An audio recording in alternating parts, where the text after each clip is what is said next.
Draupadi madam মানে রাষ্ট্রপতি, উনি আবার খুব এসে বললেন আচ্ছা আচ্ছা আচ্ছা বহুত আচ্ছা। গান বাজনাটা সম্পূর্ণ হয়ে গেছে এখন ওই প্রযুক্তি নির্ভর, ইউটিউব ফেসবুক নির্ভর। তাদের সাথে তো আমার অনেক সিডি আছে, অনেক। আমি একটু গান করি, গানটা মানুষের ভালো লাগে, তারা আমাকে সম্মান করে, ওইটুকুই তো। কিন্তু সেটার জন্যে যে এই স্বীকৃতিটা পেলাম, এটা আসলেই আমি তার যোগ্য কিনা আমি জানি না। অনুষ্ঠানটা তো আসলে খুব কি বলবো, খুব একটা ফর্মাল অনুষ্ঠান, পোশাকি একটা অনুষ্ঠান। সেটার অনুষ্ঠানের জন্য আমাদের রিহার্সাল করতে হয়েছে আগে, মানে পুরো জিনিসটা কীরকমভাবে হবে, কিভাবে দাঁড়ানো হবে, কিভাবে বসা হবে, কিভাবে যাওয়া হবে, সব কিছুই কিন্তু ওয়েল রিহার্সড। হ্যাঁ, সেই কারণে অনুষ্ঠানটা নিয়ে আমার কোনো ইয়ে ছিল না। কিন্তু যখন অনুষ্ঠানটা শুরু হচ্ছিল তখন আমার ভেতরে যেটা হয়, যে মনে হচ্ছিল যে আজকে আমার বাবা মা বেঁচে থাকলে কত খুশি হতেন, আমার গুরু বেঁচে থাকলে কত খুশি হতেন। তারপরে ধরো সত্যি কথা বলতে মনে হচ্ছিল যে আমি কত ভাগ্যবান, মানে পুরো জিনিসটাই তো আমাদের হাতে তো কিছু না, পুরো জিনিসটাই ওপরওয়ালা, তার আশীর্বাদ। হ্যাঁ, তো আমি কত ভাগ্যবান যে আমি সেই মানে উপরওয়ালার সেই সাংঘাতিক আশীর্বাদটা আমার উপরে বর্ষিত হয়েছে। আমরা তো কত মানুষ কত ভালো ভালো কাজ করে, কত কত রকমের তাদের কন্ট্রিবিউশন সমাজে, দেশে, মানুষের জন্য, কিন্তু হয়তো ওইরকমভাবে স্বীকৃতি পায় না। আমি একটু গান করি, গানটা মানুষের ভালো লাগে, তারা আমাকে সম্মান করে, ওইটুকুই তো। কিন্তু সেটার জন্যে যে এই স্বীকৃতিটা পেলাম, এটা আসলেই আমি তার যোগ্য কিনা আমি জানি না। কিন্তু যে স্বীকৃতিটা পেলাম, এটা আমাকে আরও মনে করেছে যে আমাকে আরও দায়বদ্ধ করলো। আর আমার সকলের প্রতি আমার কৃতজ্ঞতা, আমার বাবা মা থেকে শুরু করে প্রত্যেকটা শ্রোতা, যারা আমার গান শোনেন, যারা আমার কাছে গান শেখেন, যারা লেখালেখি করেন, আমাকে নিয়ে নানাবিধ অনেক কিছু লিখছেন, করছেন, কাজ করছেন, সবার প্রতি আমার কৃতজ্ঞতা, দেশের প্রতি কৃতজ্ঞতা যে বাংলাদেশের নাগরিক হিসেবে আজকে এই পুরস্কারটা আমি পেলাম। সেই জন্যে আমি যে বাংলাদেশের নাগরিক, সেটাও একটা আমার জন্য অসম্ভব কি বলবো, একটা সম্মানের জায়গা, একটা অহংকারের জায়গা যে বাংলাদেশে আমি। এবং সব জায়গাতে যখন পরে প্রধানমন্ত্রী বা রাষ্ট্রপতি এসে কথা বললেন, সবার সাথে কথা বললেন, তখন আমি সব জায়গায়, ওরা তো জানতেনই, তারপরে বললাম যে আমি কিন্তু বাংলাদেশ থেকে এসেছি, তো হিন্দিতে বললাম। তো ওরা প্রতিভা দ্রৌপদী ম্যাডাম মানে রাষ্ট্রপতি, উনি আবার খুব এসে বললেন আচ্ছা আচ্ছা আচ্ছা বহুত আচ্ছা। এই কথাটা তো হলো আর কি। তো এই বাংলাদেশের মানুষ হিসেবে আরেকটা অন্যরকম একটা অহংকারের জায়গা তৈরি হলো। আর ওখানে বসে বসে খালি এটাই ভাবছিলাম যে উপরওয়ালার অনেক রহমত আমার উপরে। এখন খালি একটাই প্রার্থনা সবার কাছে, যে সম্মানটা আমাকে দেওয়া হলো, আমি যেন এই সম্মানের মর্যাদাটা রাখতে পারি, আর শেষ পর্যন্ত যেন এই সম্মানের যে কী বল মর্যাদা, এই মর্যাদাটা যেন আমার সাথে থাকে, আমি যেন এই সম্মানটা নিয়েই শেষ বিদায় নিতে পারি। অনেক মানুষ, আমার অনেক ঘনিষ্ঠজন যারা আজকে নেই, বিশেষ করে আমার মা বাবা, আমার ভাই, যারা আমার পরিবারের সদস্য, আমার গুরু যিনি আজকে থাকলে অত্যন্ত খুশি হতেন, বনিকা বন্দ্যোপাধ্যায়, নীলিমা সেন, এরাই তো আমাকে হাতে ধরে আজকের আমিতে পরিণত করেছেন। সবার কথা মনে হয়, সবার কথা মনে হয়েছে, সবাইকে খুব মিস করেছি, সবাইকে খুব মিস করেছি। ওই দেখা হওয়ার পর কেসে হ্যাঁ রেজওয়ানাজি, উনি মনে রেখেছেন। আগে তো দেখা হয়েছে কয়েকবার, ওই বাংলাদেশ ভবন শান্তিনিকেতনে দেখা হয়েছে, উনি বাংলাদেশে এসেছিলেন, তখন গান গাইলাম, তো উনি সেটা মনে রেখেছেন। দেখা হওয়া মাত্র সৌজন্যবশত জিজ্ঞেস করলেন কেসে হ্যাঁ রেজওয়ানাজি। আসার পরে তো আমার পরিবার তো ওখানে ছিল, আর এয়ারপ্লেন থেকে নেমে ওই যে বিমানের ওইটা একটা খুব সুন্দর প্লেজেন্ট একটা সারপ্রাইজ। ওরা প্লেন থেকেই আমাকে একদম নিয়ে গেল, ওদের ওই লাউঞ্জে বসিয়ে একটা সম্বর্ধনা, কেক কাটা, ওরা একটা প্লাক দিল। এটা তো আমার এক্সপেক্টেড না, আমি একদম আনএক্সপেক্টেড একটা বিষয়, সেটা খুবই ভাবিনি। হ্যাঁ, এখন মনে হচ্ছিল বাপরে কি একটা ভিআইপি চালছে, তার সাথে 5-6টা লোক সামনে পিছে। ইন্টারেস্টিং লেগেছে, মনে মনে হাসছিলাম যে হায় রে, কি একটা ভিআইপি। মানুষ ভাবছে যে বাবা কত বড় ভিআইপি, যায় তো রেজওয়ানা চৌধুরী বন্যা। শান্তিনিকেতনের পুরোটাই তো প্রভাব বাবা। আমি আজকে যা আমার এই যে রবীন্দ্র ভাবনা, রবীন্দ্র আদর্শ, এটার তো আমার ভিত্তিভূমিটাই শান্তিনিকেতন, হাতে খড়িটাই তো শান্তিনিকেতনে।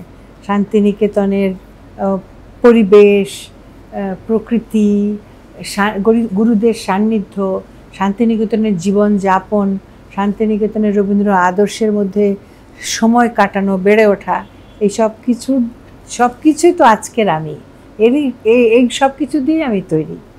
কাজে শান্তিনিকেতনেরই তো সবচেয়ে বেশি ভূমিকা। ব্যক্তিগত জীবনে আমার শান্তিনিকেতন সাংঘাতিক প্রভাব। মানে একটা মানুষ যখন শান্তিনিকেতনে যায় এবং শান্তিনিকেতনটাকে ধারণ করতে চেষ্টা করে, তখন কেবল গান না, তার চিন্তা চেতনাতেও শান্তিনিকেতনের, রবীন্দ্রনাথের একটা প্রভাব কাজ করে। প্রকৃতি, গাছপালা, আকাশ, মাটি, সহজ সরল জীবন। আমার যেমন মানে আমার নিজের মনে হয় যে মানুষের এত আড়ম্বর, এত বিত্ত বৈভব, এসব দেখে আমার মনে হয় যে এগুলোর কোনো মানে হয় না। হ্যাঁ, তো সহজ সরল আনন্দময় একটা জীবন, এগুলো তো সব শান্তিনিকেতনের। খুব সিম্পল চলা, কিন্তু সর্বক্ষণ একটা আনন্দের মধ্যে বসবাস। এই ব্যাপারগুলো তো শান্তিনিকেতন থেকেই আমার ভিতরে এসেছে। দেখো, এটা পারা যাচ্ছে না, এটার অনেকগুলো কারণ আছে।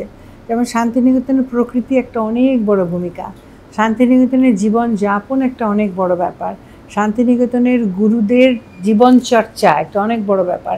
আমাদের এইটা এক সম্পূর্ণ একটা নাগরিক জীবন, এবং এই পুরো বস্তু জগৎকে কেন্দ্র করে এই নাগরিক জীবনটা ঘোরে। মানে বস্তু জগৎকে নিয়ে। কাজে এখানে বাচ্চারা যে বেড়ে ওঠে, একেবারে জন্মের পর থেকেই তারা একটা শহুরে ভাবনার মধ্যে বেড়ে ওঠে, যেখানে বস্তু জগতে চাওয়া পাওয়া, প্রত্যাশা, প্রাপ্তি, আকাঙ্ক্ষা সম্পূর্ণ ওদেরকে একটা সময় গ্রাস করে। আমাকে পরীক্ষায় ভালো করতে হবে, আমাকে বিদেশ যেতে হবে, আমাকে বড় চাকরি করতে হবে, আমাকে অনেক বড় টাকা পয়সা জোগাড় করতে হবে, আমাকে বিশাল বড় বাড়িতে থাকতে হবে, আমাকে একটা বিশাল বড় গাড়ি কিনতে হবে। এই জিনিসগুলো তো এই নাগরিক জীবনের শর্ত সবার আছে। এইটার ভেতর থেকে ওদেরকে বের করে নিয়ে যে আসবো, তার তো কোনো এক্সাম্পল নাই। শান্তিনিকেতন তো পুরোটাই একটা এক্সাম্পল। ছোট্ট সাধারণ বাড়িতে মানুষ থাকে, রিক্সা করে ঘোরাঘুরি করছে, সাইকেলে করে ঘোরাঘুরি করছে। ওই শান্তিনিকেতন এখন চেঞ্জ হয়ে গেছে, আগের মতো নেই। তাহলেও এখনও যা আছে সহজ সরল আগেকার যারা আশ্রমিক, তাদের চিন্তা ভাবনাই খুবই অনাড়ম্বর, কিন্তু অত্যন্ত সমৃদ্ধ। কিন্তু আমাদের এই নগর জীবনে যেটা হচ্ছে অত্যন্ত আড়ম্বরপূর্ণ জীবন, কিন্তু ভেতরে কোনো গভীরতা নেই, ফাঁকা। ওদের কাছে তো এইসব শিখেছি, যে কত অনাড়ম্বর সরল জীবন যাপন করা যায়, অথচ কত বড় মাপের এক একজন মানুষ, কি তাদের দৃষ্টিভঙ্গি, কি তাদের আদর্শ, কি তাদের দর্শন।